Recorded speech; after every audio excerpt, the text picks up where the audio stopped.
Bonjour. Dans cette vidéo, nous allons commencer des exercices de révision d'analyse 2. On considère dans ce premier exercice la série entière sigma de x puissance 2n sur c2n n et on se propose de calculer son rayon de convergence. Cette série est bien une série entière, sauf que les puissances de x sont paires. Il n'y a pas de puissance impaire.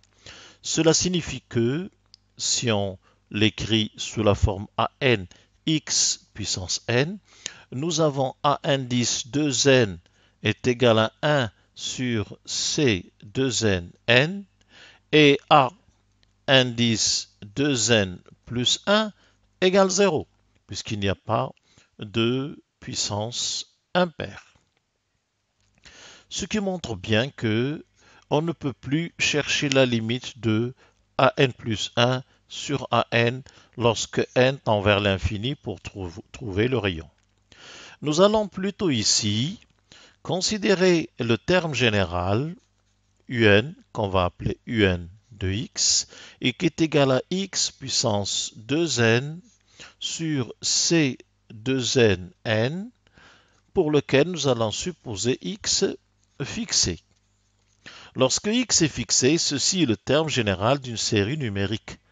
Nous allons donc chercher pour quelle valeur de x cette série converge et pour quelle valeur de x elle diverge, et de là on tirera la valeur du rayon. Puisque si nous trouvons par exemple qu'il y a convergence pour valeur absolue de x inférieure à r, et il y a divergence pour valeur absolue de x supérieure à r, alors le rayon sera r.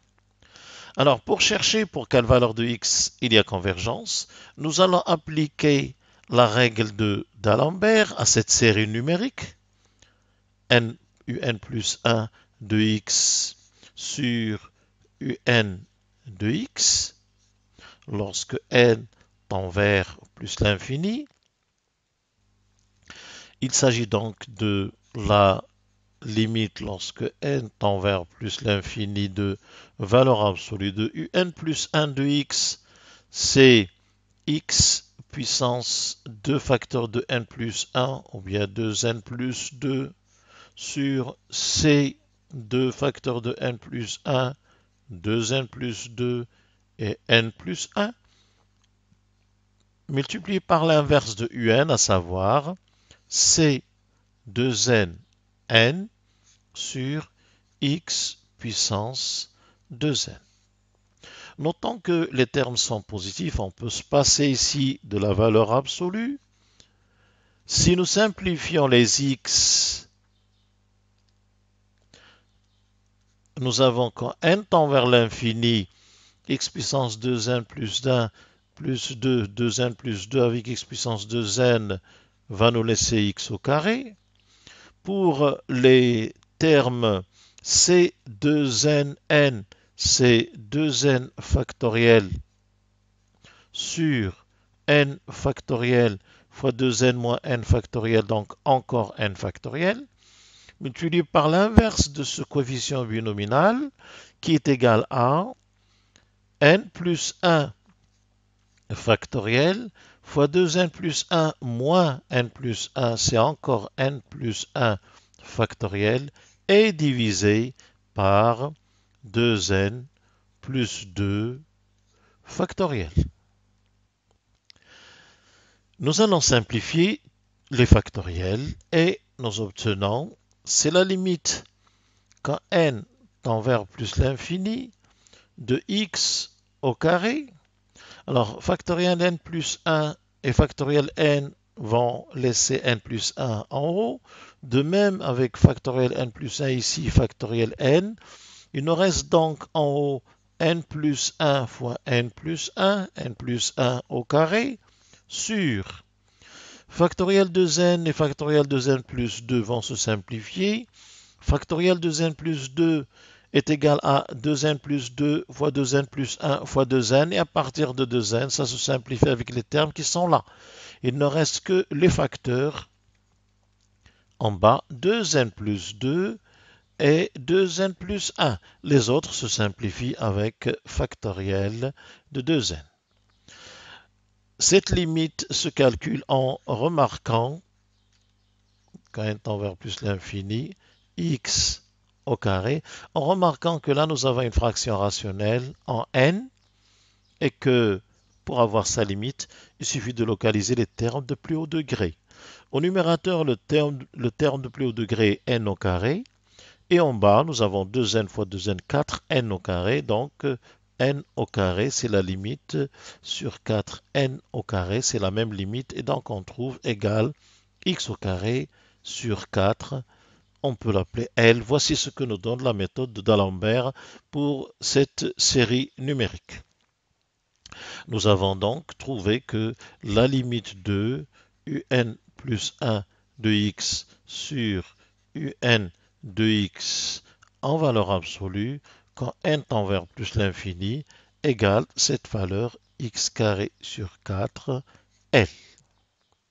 Alors la règle d'Alembert permet de conclure de la manière suivante. Si L est inférieur à 1, c'est-à-dire si x carré sur 4 est inférieur à 1, ce qui signifie x carré inférieur à 4, ou bien valeur absolue de x inférieure à 2, alors la série sigma de valeur absolue de un de x converge. Cette convergence absolue entraîne que la série sigma de un de x est aussi convergente. Maintenant, si la limite donnée par la méthode d'Alembert, c'est-à-dire x carré sur 4, est supérieure à 1, qui se traduit par valeur absolue de x supérieure à 2, alors, dans ce cas, sigma de valeur absolue de un de x diverge. Alors, cette divergence est grossière. En effet, nous allons vérifier que la limite de un de x, lorsque n tend vers plus l'infini, est non nulle, et donc la limite de un de x est non nulle, et donc on a sigma de un de x diverge. Donc, pour cela, il suffit de revenir au résultat de d'Alembert. Nous avons bien limite de un plus 1 de x sur un de x lorsque n tend vers plus l'infini égale une valeur L qui est supérieure à 1. Alors, si nous traduisons, ça c'est L et là c'est 1, si nous traduisons cette limite, nous pouvons dire que à partir d'un certain rang, tous les termes de ce rapport se trouvent entre L et par exemple L plus 1 sur 2 qu'on peut appeler A et qui, notons-le, est supérieur strictement à 1. Autrement dit, il existe une valeur ou un rang à partir duquel, tel que dès que n dépasse ce rang-là, le rapport un plus 1 de x sur un de x est supérieur ou égal à A, qui est supérieur à 1. Donc, on en déduit que si n est supérieur ou égal à grand N, cela implique que un de x est supérieur ou égal, si on prend la récurrence, c'est une technique habituelle, n moins grand N, valeur absolue de u grand N de x.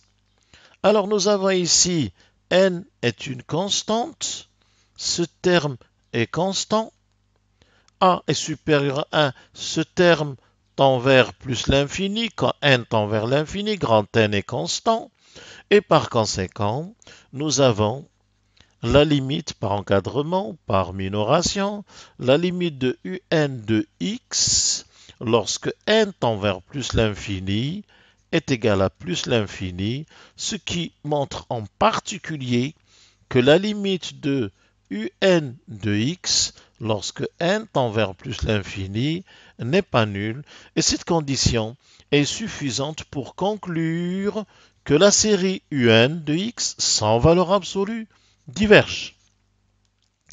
En résumé, nous avons les résultats suivants. Si la valeur absolue de x est inférieure à 2, on a sigma de un de x converge.